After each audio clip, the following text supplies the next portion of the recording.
Recording. Oh no, I have another thing. Maybe I should get that ready before I record this.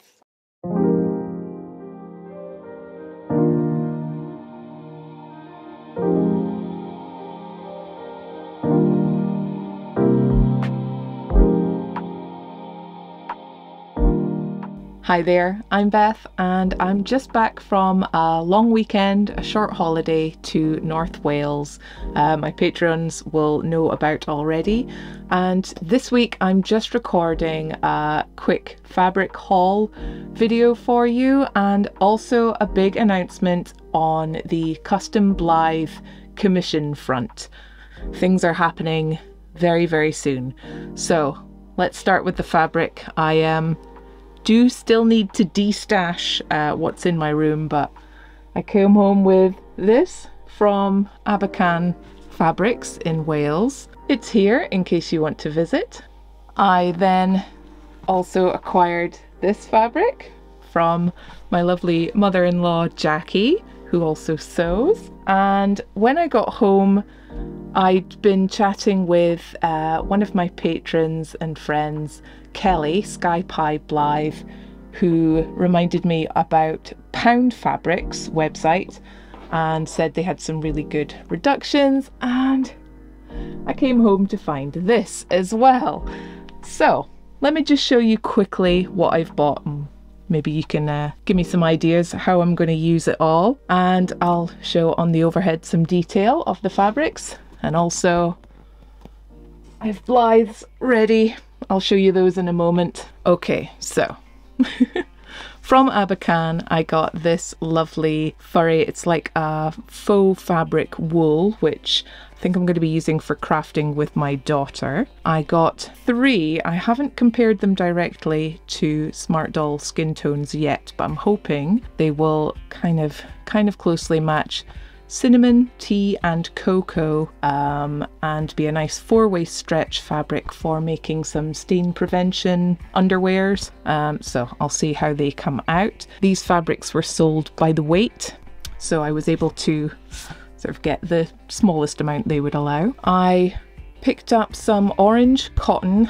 I, for ages now, have wanted to make like a boiler suit like the Smart Doll flight suit. And I've ordered from AliExpress lots of mini tools, maybe some weapons as well, so I'll show you those when they arrive.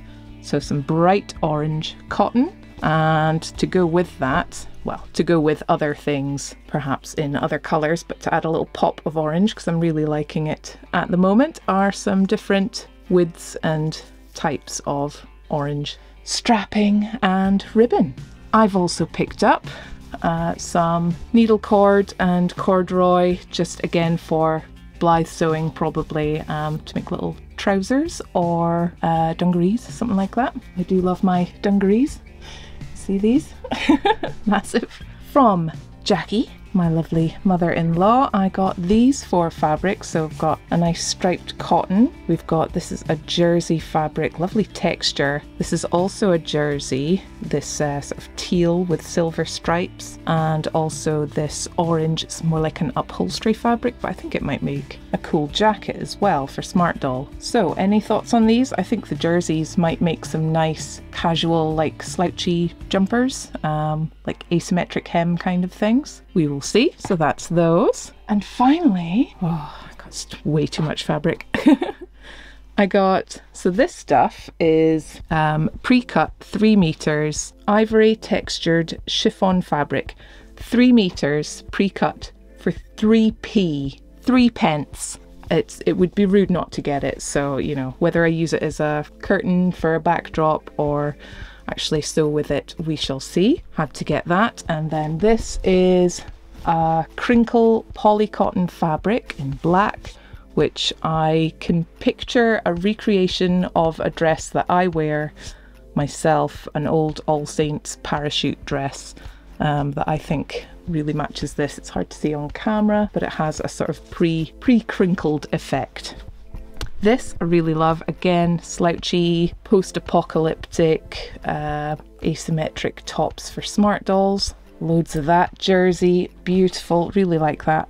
And this, really excited for either Blythe or Smart Doll. It's like lightweight cable knit fabric, so it's like a knit fabric. Please give me suggestions how to finish the edges if I cut this up for making like cardigans or jumpers, because other than binding the ends, I'm not sure how I'm going to finish the edges when they cut. Perhaps if I follow these textured lines that will help, but yeah, can you give me any advice on finishing the edges of like looser woven fabrics like that?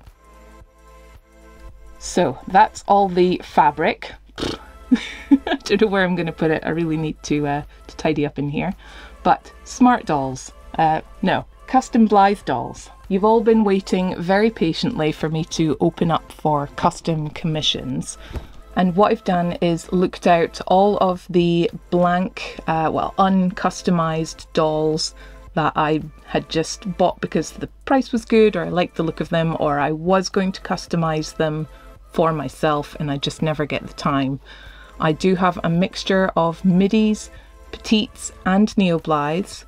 There are 12 altogether, and I have created a Google form which will be available to patrons who are in the custom doll tier.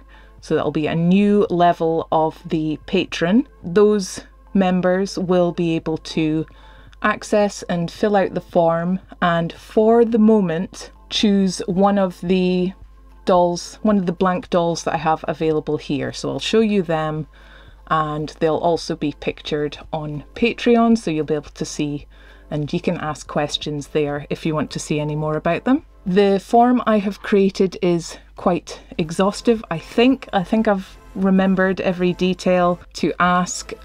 There will be some elements of artist's choice, of course.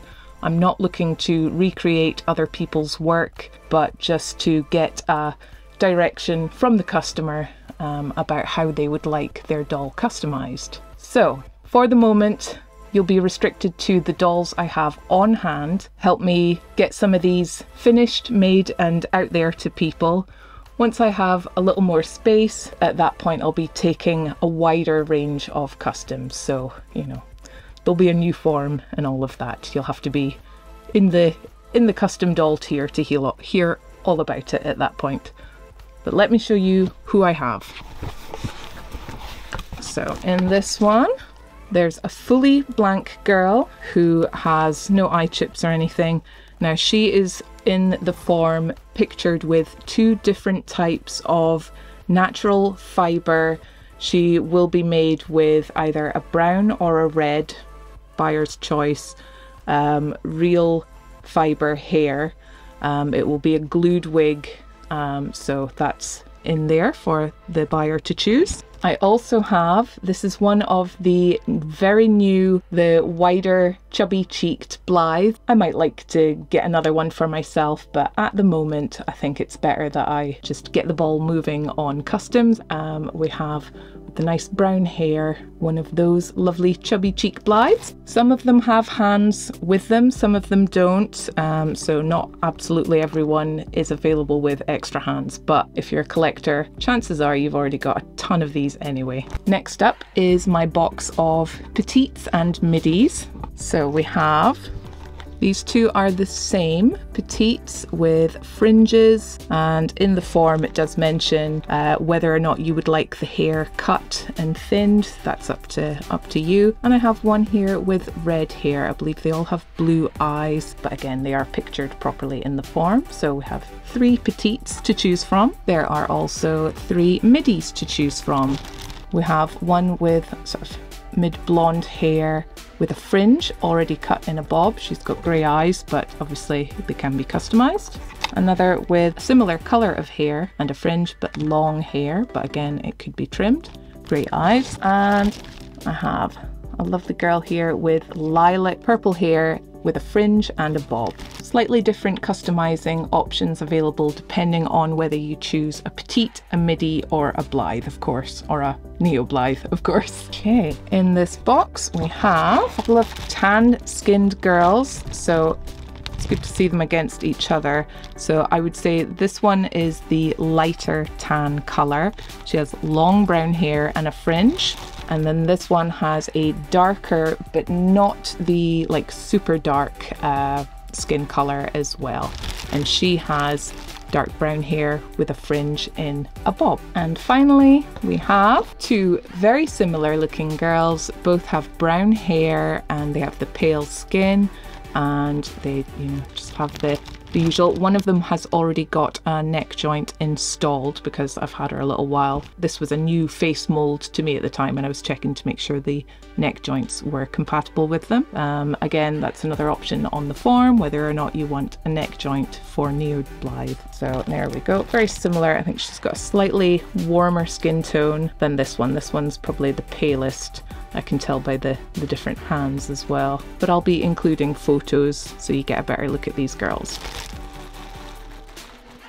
So that's where we are for this week. So look out on Patreon for more information on the customs. Please feel free to go. You just need to be an active member at the time that you access and submit the form. You'll have to remain active to find out. I'll get back to you quickly whether or not I'm able to accept your commission. It'll be first come, first served. So if everyone jumps for the same girl, the first one who is successful will be informed, and those who aren't successful will be welcome to apply for a different, choose a different doll and try again. So again, hopefully I will get through some of these girls, and I'll keep you updated. Look forward to really cracking on with some customizing again. So big thanks to my patrons, and hopefully some new patrons moving up to the new tier soon. Thank you everyone for watching. I'm looking forward to getting into some sewing now and some customizing, and I'll see you again next week for an exciting collaboration, something I've been looking forward to getting finished for quite a while. So look forward to that. Take care, and I'll see you again soon. Okay, bye bye.